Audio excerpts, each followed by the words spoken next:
Birthright established by visitation. The sunlight streaming into the hospital that cold morning in February 1958 did little to warm the heart of the 20-year-old patient, for standing at her bedside was her family lawyer and a man she hated, her paternal uncle.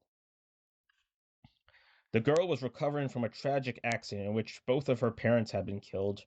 Her only living relative, the uncle standing beside the bed, had been appointed her guardian and the executor of her estate until she reached the legal age of 21, just 11 short months away. But to the girl and her attorney, those months were anything but short. They both knew that her dead father's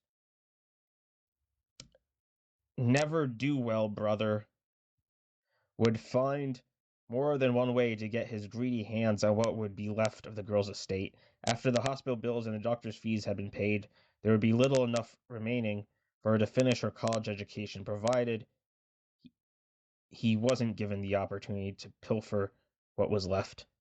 The family attorney had come to the hospital to take the young girl home, but he hadn't considered the difficult time he would have when he promised her that he would help. He was to find that out on the day she was to leave. The girl had burst into tears and cried, "I'm not going. That man is not going to live in the same house with me, court order or no court order." Finally, she was persuaded to leave the hospital, but only after she insisted that her uncle was not to ride in the same car with them. When she was settled in her own room in the home which she had shared with her parents before the tragic accident, nearly 8 weeks earlier, she became nearly hysterical and begged the lawyer to stay.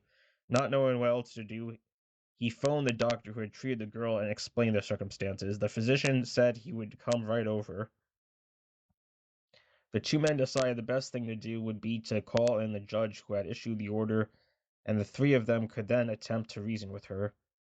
They were convinced that the girl had over-exaggerated the degree to which her parents had disliked and avoided the uncle who was now her guardian, and they felt that something might be accomplished by such an informal gathering.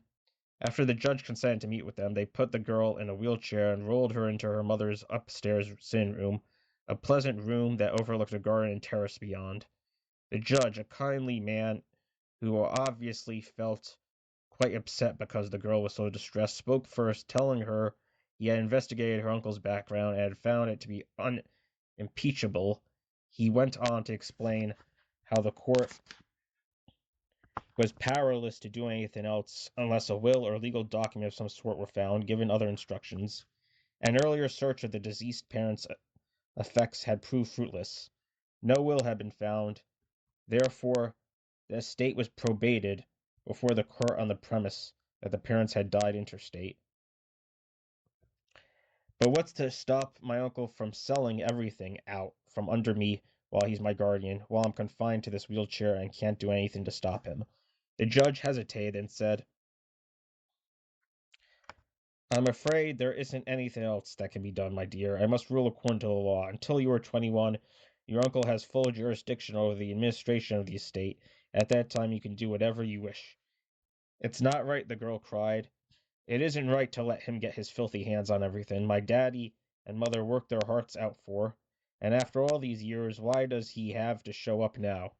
The discussion continued until dark when the judge, the physician, and the attorney finally decided it was pointless to go on. As they turned to leave, the girl screamed, "No!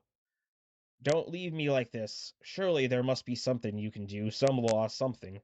Three grave faces looked back at her. Suddenly, as though they had been just ordered to halt at gunpoint, they stood rooted to the floor, their eyes fixed incredulously at a figure that just seemed to materialize out of the gloom beyond the soft light of the boudoir lamp. The girl choked back a scream. "Mother! It can't be!"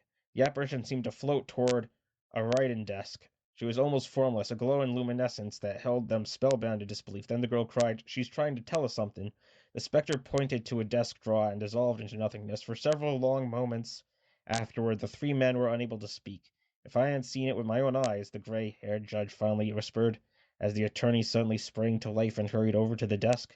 The drawer was open and searched thoroughly, but nothing was found. Then the doctor suggested that they take all the drawers out. When the second drawer was removed, they found taped to the bomb a long white envelope. Inside was the missing will, and with it was a note that specifically stated that under no circumstances was the uncle to be permitted to meddle in the affairs of the estate in the event of the girl's parents' deaths. He named an executor and another relative to look after the girl. When the document was read, the judge hastily rescinded his earlier court order. The uncle was ordered to leave and forbidden to return. The reasons given for this were confidential, and it was also stipulated that the uncle was only to receive $3 in dimes as his inheritance. Was the apparition, which was seen by 3 saying learned manifestation of the dead mother from the spirit world? Or had they merely imagined it? And what of the 30 pieces of silver which were left to the uncle? The answer may never be known, however. What matters most is that an orphan girl's estate was preserved for as her parents had wanted it to be.